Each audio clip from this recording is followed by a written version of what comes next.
Hello, welcome back to Breakfast with John Kay and Sarah Campbell. Just after 6:30 on a chilly Monday morning, and that cold snap after all that wet weather means one big problem in particular, doesn't it? Potholes. Yeah, more than one big problem, apparently. They are multiplying, and Nina has all the details. Yes, good morning. I tell you what, everyone has a pothole tale, don't they? Even me. Look, they're getting everywhere, aren't they? Even the BBC Breakfast studio. Imagine a world in which you could just make them disappear just like that. It would be nice, wouldn't it?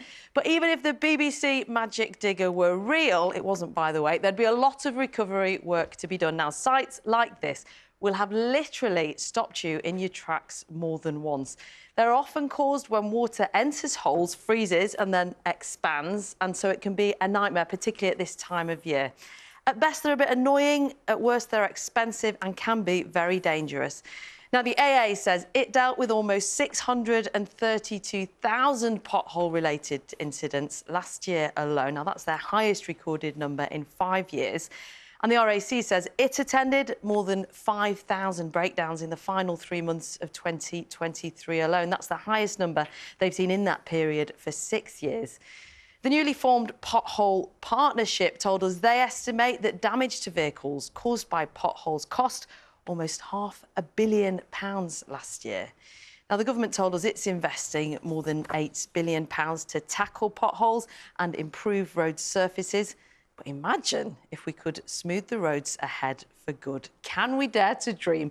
Well, Harriet Bradshaw has been looking at some of the tech being developed to do just that. Looking into the issue of potholes, there's a problem which scientists say will only get worse with the effects of climate change.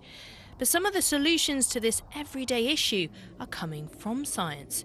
From testing sensors in our roads to investigating 3D printed fixes and the materials that can adapt to temperature changes, engineers are at the forefront of the race to repair potholes.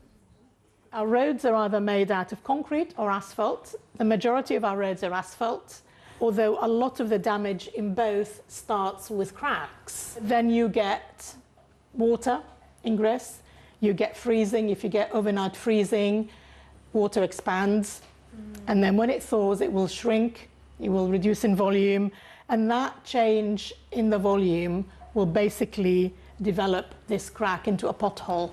In this laboratory at the University of Cambridge, scientists are already researching materials to build resilience into the structure of roads. And what we're doing is we're trying to enhance these materials through their environmental impact or performance by adding things like fibres and also maybe trying to make them self-heal. So is it possible to have self-healing potholes then? Yeah, the aim is to eventually have no potholes, but that maybe the road would heal itself. But whilst it's all very well knowing what materials are best to use, you still need to know where the cracks are to fix them, like pinpointing a needle in a haystack, unless... So I'm going to get immersed in some pothole data now. Right now, modern cars have the ability to capture the data all around them with video, with accelerometers, with mini weather stations. These engineers are developing a way of using the anonymised car sensor data to create a thorough digital map of our roads, including the size of cracks and where they are. It's so problems can be pinpointed in real time quickly, so repairs can be focused and issues watched. And eventually... let's say you can find a pothole crack on the road surface, so you can fill in those cracks using the robot automatically.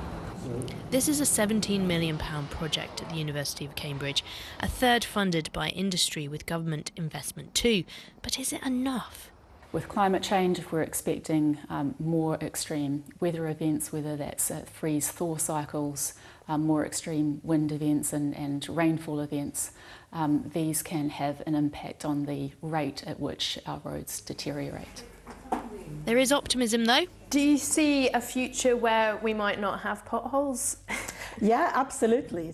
Councils say they share the concerns of all road users and are calling for more regular and consistent funding, whilst the government says it's investing an extra £8.3 billion into fixing the problem. Harriet Bradshaw, BBC News. Wow, a future without potholes. Wouldn't that be lovely? Self-healing ones sound brilliant, but as we heard in Harriet's report, they may be a way off. In the meantime, the government told us today that they're launching a crackdown on inefficient roadwork. So they'll fine companies found to be inefficient for slow progress, and they'll be using that revenue to fund road resurfacing. You know what's coming. We'd love to hear from you on this one, your experiences of potholes. Use all the usual ways below to get in touch. And if you can, give us photos of the damage to the roads, but also to your vehicle, as long as you keep it safe. And the thing about it is that, yes, it can damage your vehicle, but it can also be really scary, can't it, Sarah? Because I know that happened to you recently. Yeah, no, that's right. And I wouldn't have seen it coming. The water was covered, the road was covered with water, drove through it. Knew immediately something had happened, and then the light came on to say it was losing pressure in the front of the tyre. Had to find a garage, had to work out how to check the tyre pressure, could hear the air coming out as I was putting it in, and then, of course, had to leave the tyre to be changed. But it was hassle, it was expensive, and it seems to be happening lots and lots and lots. So we want to hear your stories. I'm absolutely sure people have got stories. Do you take a photo?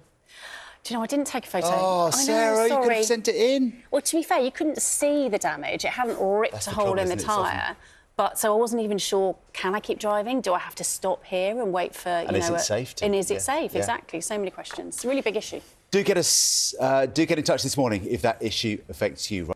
So interesting, that, isn't it? And a great solution to a problem that we've seen by the response is a massive problem. But are we some way off from self-healing potholes? Yeah, it's great that this technology is happening at Cambridge, but that is a little bit of a way off. In the meantime, the government told us, they announced this morning, they're launching a crackdown on inefficient roadwork. So if a company is found to be slow in progress, for example, when they're doing roadworks, they're fined, and then that revenue will go towards potholes. Lots of people, unsurprisingly, have been in touch with experiences like you had a couple of weeks ago, Sarah. Let's have a look at this picture from Andrea in Hampshire. She sent a photo of this pothole completely split her tyre. Look at that. It's a bit like what happened to you, Sarah, isn't it? And it's terrifying, apart from being expensive. This one is from Chris. He lives in Stafford. He says these ones are getting bigger every week. He's contacted the council. No action as yet. Lots of frustration about who's responsible for these potholes as well. This one, I love this one. This is a mystery left hand in Sheffield. We don't know who it belongs to, but what we do know is they've taken the time and effort to show us the scale, the depth of that pothole. And this guy says he and his wife, in the space of one day, within 3 hours, they ruined 3 tyres from potholes. Yeah, costing 800 quid. This is Tessa in Enfield, and she said, look at this for depth. Well, we did, Tessa.